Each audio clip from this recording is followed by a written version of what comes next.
Hello, it's Miss Hagen if you're my student, or Alisha if you're my friend, or you can call me whatever you want. Okay, so this video is gonna be all about newbie kiln stuff. So you got a kiln and you're like, what do I do with it? How do I plug it in? How do I start it? What do I do? I don't know. That was me 4 months ago. 4 months ago, I was given this lovely kiln to fire clay in, and I have never used a kiln in my life. I took one ceramics class in college and I didn't use the kiln. The people there loaded it for me and unloaded it. Maybe they told us about it, but I was like, I don't need this knowledge.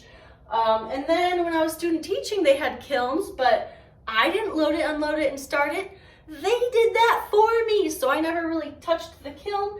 I didn't know what temperature it was supposed to go to. I didn't know really anything. I knew about 1% more than the average person, which is like, I knew that I got really hot, you put the clay in it, actually you put the clay in it, and then I got really hot, and then I bakes it, and then that's it. That's all I knew. And now I know so much more, and I'm gonna share this knowledge with you. So, you got a kiln, maybe you're a teacher and you're walking into your first classroom and you're like, there's a kiln, what do I do? Or maybe you're someone who inherited one from someone else. They're like, hey, just take this kiln. Or maybe you're someone who just went out and bought a brand new kiln, which is very expensive, but good for you. So I'm gonna give you some tips on how I figured out how to use this precious kiln. All right, here we go. So number one, do you have the space for it? Do you have a garage? Do you have a little backyard studio? Do you have a closet that has enough space around it? And preferably it needs to be like non-flammable stuff. Like cinder block is good. I just have like regular walls, but my kiln is far away from the walls. Your floor should be non-flammable too.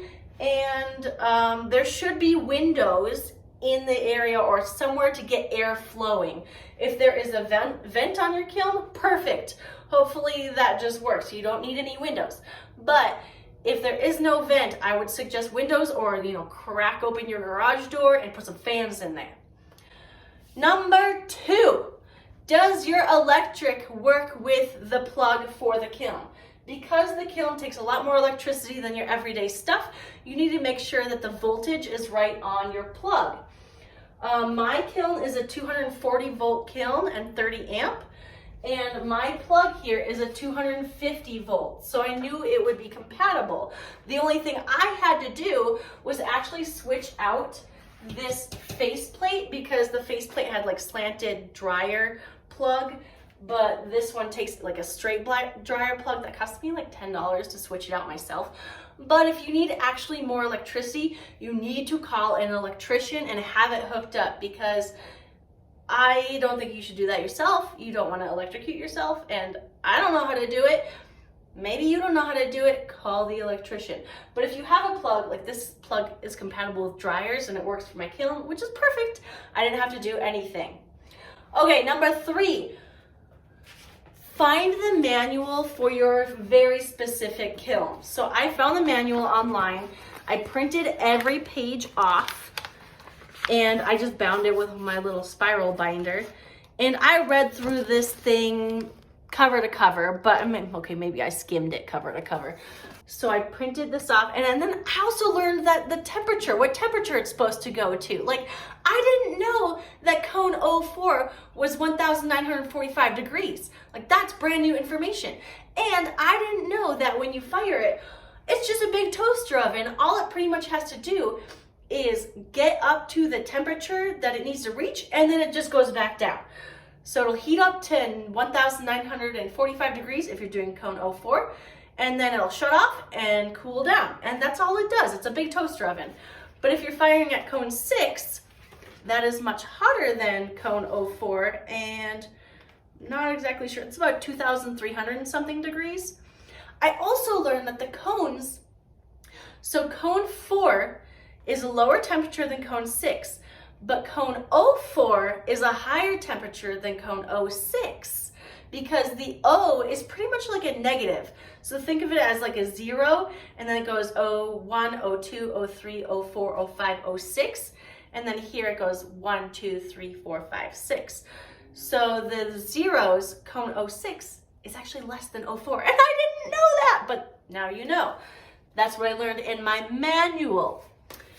And then Number 4, do you have the right equipment for it? So when I got this kiln, I didn't have any shelves. Actually, I got one shelf, just one shelf, one kiln shelf.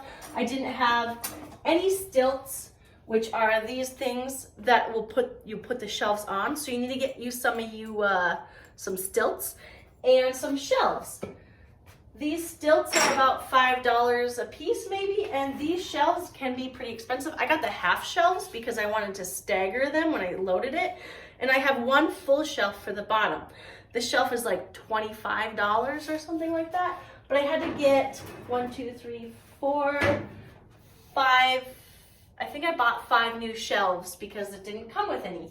You also need some little stilts, like a 1/2 inch tall, for the very bottom shelf. You don't want to put the shelf right on the bottom. You need airflow. So you're going to get some little 1/2 inch stilts to put on the bottom and then put your shelf in there. I also needed to get some peephole plugs. So there's a couple peepholes. This is a peephole plug. There are peepholes in the kiln. Mine only has 2. Number 5. If you have never fired your kiln yet and you want to make sure it works, so the electric is working, you've got the space, you've got the windows open and whatnot, get some pyrometric cones to the cone you're going to fire to. So these are 04 cones because I've only done 04 firings. But if you're doing a cone 6, get some cone 6 cones. And put these on each shelf, like put shelves in your kiln, and put these on each shelf and do a firing with nothing else in it, or you can put like little tiny clay things in it just to test it out, but nothing you actually want. Get some of these cones, put them on each shelf, fire it, and then make sure they come out bent, just barely touching the tip of the floor. So if they're slumping a lot more, it means that your cone temperature is not correct and it's too hot. And if they barely bend, it means it's too cool. So you want to make sure the cones actually match what cone temperature it goes to. So far I've been putting these on each shelf like every few firings, but I don't do it for every firing because I was like, it's working. Number 6, what buttons do you push on the kiln? Like, how do you even get it started? You've got your little cones in there, you've got it loaded with shelves, the electricity is working, whatever, everything's working, and you're like, but what buttons do I push? You know what? The handy dandy manual has a key. So I should have bookmarked this, but it will tell you exactly what to push. And I don't do many fancy settings on my kiln. I just do I hit enter a lot. That's honestly what I do. So right here, it says kiln cone firing, and it'll tell you exactly what to push. This is telling me that the kiln is now 78 degrees and it's idling. So if I were to start it, I would press cone, and I'm gonna do 04, enter. Speed is fast, medium, or slow. Let's say I'm doing medium. STD is going to be the medium. This is slow, fast, medium. Enter. And then from here, I'm not going to preheat anything, so I'm just going to hit enter, hold 0. I'm not going to have the temperature hold at anything, so enter. Nothing for cool, enter. And enter, start. And you'll hear a little click.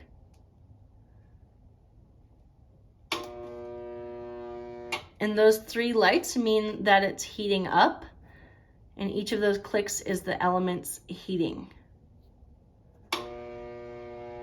So that's it. I hit start. Do the cone, do the speed, hit start. Done. Boop, boop, boop, boop, boop, boop. But it should tell you right here. If you have to do anything fancy, just look it up, figure it out, look it up, watch some videos, I don't know. Number 7, if you do not have a vent on your kiln. So the bottom of the kiln sometimes has like a tube coming out because it's vented and it fans things out. If it's vented, you want to keep the peephole plugs in and you want to close the lid completely, because all that bad air is going to go through the vent you have. I don't have a vent. So the first 1,000 I don't know why I'm doing 100, the first 1,000 degrees, I actually crack the lid because I heard that's what you're supposed to do to get the bad gases out. So I will crack the lid just a little bit so that the bad air can go out of it while it's heating things up until 1,000 degrees. And I'll even keep one of the peephole plugs open. So I'll keep this out the entire time. I keep the peephole plug off. But at 1,000 degrees, I'll use gloves, not my bare hands.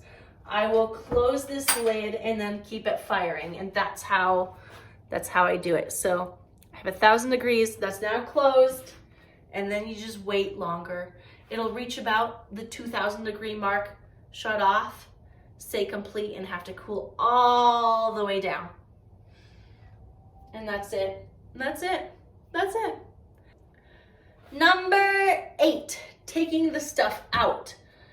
Wait until it's about 100 degrees to actually open it. I have heard at about 200 degrees, you can re-crack the lid just to keep it cooling a little faster.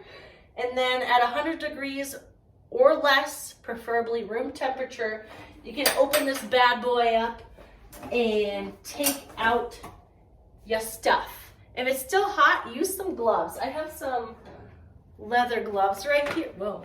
I have some leather gloves I use just to handle some hot things if it's a little warm, but I usually don't take things out when they're very hot, so it's fine. But sometimes the peephole plug will be very hot, so I use the gloves. Tip number 9 is to get a camera to watch your kiln. That way you don't have to keep going back and forth and checking on it all the time.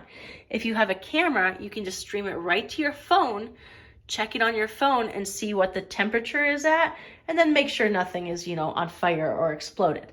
I got this little guy on Amazon for like $18 and it just streams to my phone. I don't record anything using it. But yeah, that's been like super handy. So camera, yeah. But that's all my knowledge I got in the last 4 months of just being given a kiln and being like, what do I do with it? Now I know how to use it, and hopefully you can use yours too. Yeah. Let's see some cool clay stuff.